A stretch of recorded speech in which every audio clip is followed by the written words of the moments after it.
Hello again, and this is going to be chapter 7 of Long Way Home by Michael Morpurgo. You might remember that in chapter 6, Storm and George were found upon the moors by the family who they're staying with, or indeed Storm's parents.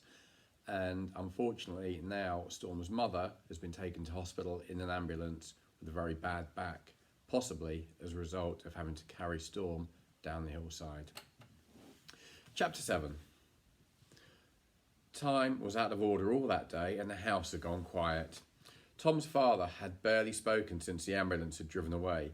At tea, which was a mixture of all the meals they'd missed, cornflakes and pork pies, George kept searching for the right thing to say to Tom, but could never find the words, so he said nothing. Tea without Mrs. Dyer was a solemn affair. George waited for Tom or his father to say something to cover the rattle and scrape of knives and forks, but nothing beyond "pass the milk" or "baked beans please" was said. He was greatly relieved when Mr. Dyer asked him to put Storm's food on a tray and take it upstairs to her. Storm was propped up in bed and waiting for him to come in. He nudged the door further open. "About time," she said, patting at the sheets on her lap. "No one's been up here all afternoon. What have you all been doing?" "Outside with Dad." "What, all afternoon?" "Moving sacks most of the time." Storm jogged to the tray as she sat up and her orange juice splashed all over her pork pie. "Oh, gosh," she groaned.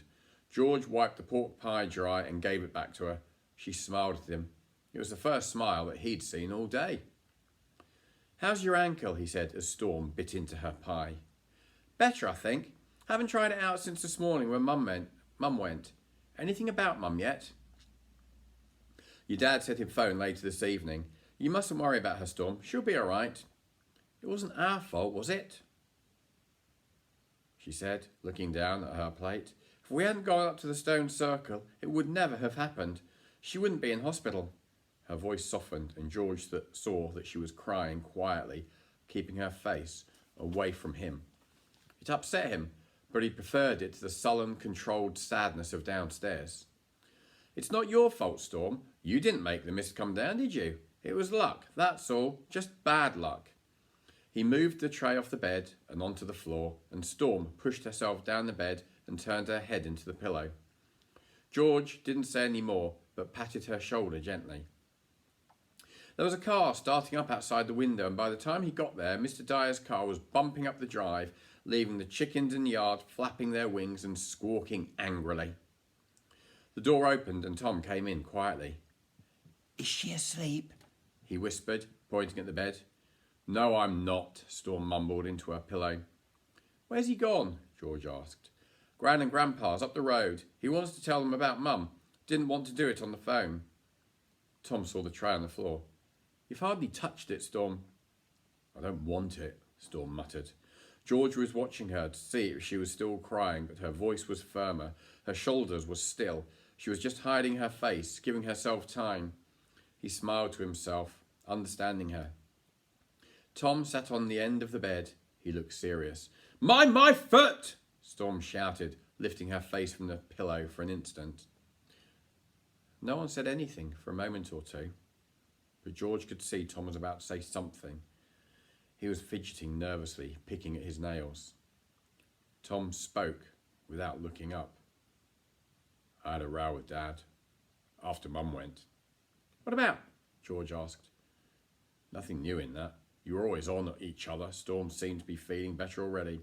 Tom ignored her. He said that Mum probably wouldn't be back for weeks. He spoke hesitantly. "But why the row?" George felt that he was hiding something. He said that if Mum is away that long, he couldn't manage the farm and us, and he'd have to see if Gran and Grandpa could have us up with them till school starts. Storm was sitting up now. She looked alarmed, and George could not understand why. He still didn't see the need for a row. "But why can't we go there?" said Storm. "They've only got one spare room, and it's tiny." "That's what I said," Tom went on, "and he said that George might have to go back." He paused for a moment and looked up at George. He didn't think that they could be expected to look after George as well as us. "Well, what did you say?" Storm said, and she saw that George had turned away and was looking out of the window. I said we wouldn't go. I won't go, Storm shouted. I won't go. It's not fair. We can stay here. Why can't we stay here? Her voice rose until it wavered, and George hoped she wouldn't cry again. It had not crossed his mind that he would ever have to leave. He simply had not considered the possibility. He thought of the bedroom he shared at the home, that high, empty dining room and the wall he sat on under the trees by the front gate. Up to now, it had been home, and he had looked forward to getting back there, but now the thought of that emptiness, of being alone again, filled him with dread. We won't let you go back. Tom was close behind him. It was as if he could read his mind. And anyway, Dad said he'd think about it. It'll be all right. It had better be, said Storm. It was Mum that wanted George to come. I'll tell her. She wouldn't let Dad do it. No, said Tom. Mum's in bad enough trouble without this as well. We mustn't say anything to her about it. When are we going to see her anyway? Dad's ringing the hospital later this evening to find out how she is. If everything's all right, we'll go over on Saturday afternoon. That's ages, Storm said. Why can't we go tomorrow? Visiting time's the same time as milking time. Dad says he could get Joe to come in on Saturdays. We can't leave the farm. Won't run by itself, Tom said, imitating his father's gruffness. It's only 3 days away anyway, and I don't suppose she'll want to see anyone for a day or two. You don't when you're feeling that rotten. George had been trying to keep his mind on what they were saying, but no matter how hard he tried, he could not forget the threat that now hung over him. He was weighing up the chances of his being sent back. Did you say he's gone off to see your grandparents now, in the car? Tom nodded. They'll be deciding about me, won't they? He didn't wait for Tom's answer. He knew it already. What are they like, your grandparents? They won't mind having you, said Storm. They'll understand. Grandpa will understand. He's really nice. He'll understand. But what about her, Tom said. She's as fussy as they come. Everything has to be just right. Slippers by the front door, tea cosied and tiptoe. She'll never agree to having 3 of us in that one room. But what about Grandpa? Grandpa does what he's told. He'll do anything that Gran asks. It's not up to him, it's up to her. And if Dad asks them, she'll say no. So that's that then, said George. No, it's not, said Tom firmly. I told you we're staying here. I'll keep on at Dad. It's the only way with him. I'll try to persuade him we can stay here and look after ourselves. And what if you can't? Storm challenged him. I don't know, but let's try it anyway. It's the only hope, and you never know. Gran may not want to have any of us. She doesn't like me much. My hair's too long. Tom tried to sound optimistic, but he knew his father well enough. He knew he could never cope with the unexpected. However helpful the 3 of them were, however hard they tried, he knew his father had made up his mind that he could not run the farm and look after them at the same time. His father was never the kind of person who had his mind changed easily unless Mum was around to do it tactfully for him, so gently that he hardly noticed. He caught George's eye for a moment. It'll work out, he said. You'll see. It sounded unconvincing, even to him. Mr. Dyer came back later that evening to find Tom and George mending a fence and Storm hobbling about in her dressing gown doing the washing up. For the next 3 days they set out to prove they could manage. Every morning they were up at dawn before Mr. Dyer to do the milking and the feeding, while Storm took control in the kitchen. Her ankle still troubled her, but she had worked out a limp that minimalised the weight on her bad leg. Neither Tom nor Storm mentioned their grandparents again, or even the possibility that George might have to leave. They did everything they could not to antagonise their father. George tried to avoid Mr. Dyer as much as possible. He felt hurt and resentful that Mr. Dyer's first reaction to the new situation was to suggest that he was somehow in the way and expendable. And he found it difficult to hide his feelings, so he spent all his time with either Tom or Storm as a kind of insurance against having to talk to Mr. Dyer. The news from the hospital in Exeter was the same each evening. She was comfortable, or as comfortable as can be expected. No, they didn't yet know whether there would have to be an operation. And yes, visiting hours on Saturdays were from 2 to 5 in the afternoon. The phone calls seemed to drive Mr. Dyer into deeper despair and a deeper state of gloom. He was irritated by Storm's questions and seemed oblivious to everything they were doing to help. But Tom was feeling more confident already. Between them, they were running the farm and the house with great success. There had been no great mishaps, although his father had complained once that the food was mostly out of tins. But on the whole, Storm's cooking was edible enough, and she did keep a tidy kitchen. Each day, Tom thought his father seemed easier and more relaxed until the evening phone calls, first the one to the hospital and then the one to grounds. He decided to tackle his father about George on a Saturday morning before they left for the hospital. That gave them as long as possible to prove their point, and it also put off the conversation that he was dreading. If his father had already made up his mind, arguing with him would just make him more obstinate. But he had to try. He'd promised George he could never argue with his father without losing his temper, and losing his temper meant losing the argument. The gentle persuasion of the last few days was the only chance, and he knew it. After the phone calls on Friday evening, Storm was making cocoa in the kitchen. Dad always liked a cup of cocoa in the evening after his tea, and it helped to cheer him up after the phone calls. The cocoa was in the larder on the bottom shelf behind the sugar. With a tin in her hand, she climbed the 2 steps back up into the kitchen. She saw the white froth of the boiling milk creeping up over the rim of the saucepan on the range. She forgot her ankle and took the last step too quickly. Her foot caught the edge of the step. She felt herself falling and threw out her other leg to balance herself. Her ankle gave and twisted under her. She heard herself crying out somewhere in the distance. The cocoa tin crashed to the floor. She was looking up. Tom was there with George, and behind them she could see the milk boiling over onto the range and the smoke rising into the air. There was a sharp pain in the side of her head. She heard her father's voice and recognised the smell of rice pudding skin.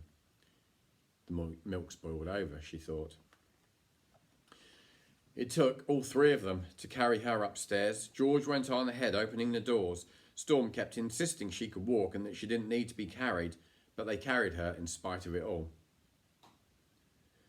She couldn't decide which was worse, the pain in her head, the nausea that was creeping up from her stomach, or the heavy throb in her ankle. She nearly cried out when her ankle got caught between the banister rail and the wall as her father reached the top of the stairs. Once in her bed, though, it was a sickness that took over. She put her head back on the pillow and prayed that the sweet taste in her mouth didn't mean that she was going to be sick. But it did. She thought it would never stop, and when it had finished, her head and her ankles throbbed in perfect unison. She lay back again. George was there, talking to her, and she felt the cool relief of a cold flannel around her ankle. She opened her eyes to thank him. Tom and her father had gone. "Is that better?" George was asking. Storm nodded. "All for a cup of cocoa," he said. Storm pushed herself up onto her elbows and felt her head, looking for the bump. She found it where she expected to, just above her ear. "You hit your head on the stove. It looked as if you'd made a dive for the saucepan. You must have been knocked out for a few seconds. When we came..." "Shh!" Storm hissed. "Listen." She was pointing down through the floorboards. It was Mr. Dyer's voice, and he was angry. "That's it! That's final!" he was saying. "I told you, didn't I? I said she should stay in bed, like Dr. Hendy said. But oh no, she could get up to help in the kitchen. It would be all right. You'd manage everything." "Don't worry, Dad," you said. "We can cope on our own. You don't need to worry about us. Only a few days ago you wanted nothing to do with him, remember? I told you Gran and Grandpa would be pleased to have you with them, but that wouldn't do unless George could go with you. I even asked them. Do you know that? I asked them whether George could camp down on their sitting room floor, as if I haven't got enough on my mind as it is."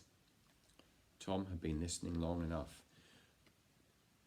"We asked him here, didn't we? He didn't ask to come here. We asked him. Mum said until the end of our holidays. It's still over 3 weeks away, and he's been here less than a week. You can't just wrap him up and pack him off like a parcel just because it's a bit inconvenient. He likes it here. I like having him, and so does Storm." "And what's that got to do with it? Your mother's in hospital, Storm's in bed, largely because you had to prove you were right. Well, you were wrong. You can't run this place. It didn't work." He sat down at the table and Tom noticed he had stopped shouting. His voice was lower, more considerate. "You tried, Tom. I know that. I'm not blind. And I know, and you know, I've got nothing against George personally. He's a good lad. and I'm not forgetting what he's done for us since he's been here. I watched you all. You worked hard, all three of you. I'll not deny that, but now look, we have to run the farm at the busiest time of the year, feed ourselves, look after the house and look after Storm. We just can't do it. He paused and looked up at Tom. I know how you feel about George, but we can always have him back some other time, when Mum's better. Tom sat down opposite him. But Dad, listen, we can manage. I know we can. I know Mum would want us to try. It was a bad move, and Tom knew it as soon as he spoke. Don't tell me what your mother would want. He stood up again, and Tom heard the anger back in his voice. I think I should know that better than you. Anyway, it's no good you're going on about it. I've made up my mind. I've asked Gran, and she's happy to have the two of you. I'll ring up Mrs. Thomas now and ask her to fetch George as soon as she can. He walked towards the door. Dad, Tom said quietly, I told you last time, we won't go, and George isn't going anywhere. You'll do as you're told, said his father. You'll do just what you're told. The kitchen door slammed behind him, and Tom heard the ping of the telephone in the hall. There had never been any need to challenge his father quite like this. His mother had always been there to find a compromise, to mediate, and to help him sidestep any direct confrontation. Now, there was no room for any more compromise, and no one to help achieve it. He felt angry with himself at his failure to persuade his father, and angry with his father at his insensitive inflexibility. He would not let George be driven away. He wanted him to stay. He would not let it happen. George and Storm had heard every word through the floorboards, and as soon as Storm heard the door slam downstairs, she sent George to the door to listen. He opened the door, turning the handle slowly and releasing it gently. All right, Mrs. Thomas, Sunday afternoon, yes, and I'll be able to tell you more then. Sorry? Yes, I will. I'll tell her when I see her tomorrow. Right, bye. It was done. George closed the door silently and looked at Storm, who was sitting on the end of her bed. Sunday, he said. She's coming to fetch me on Sunday. And that's the end of chapter 7. Hope you join me again for chapter 8. Until next time, thanks for listening. Bye-bye.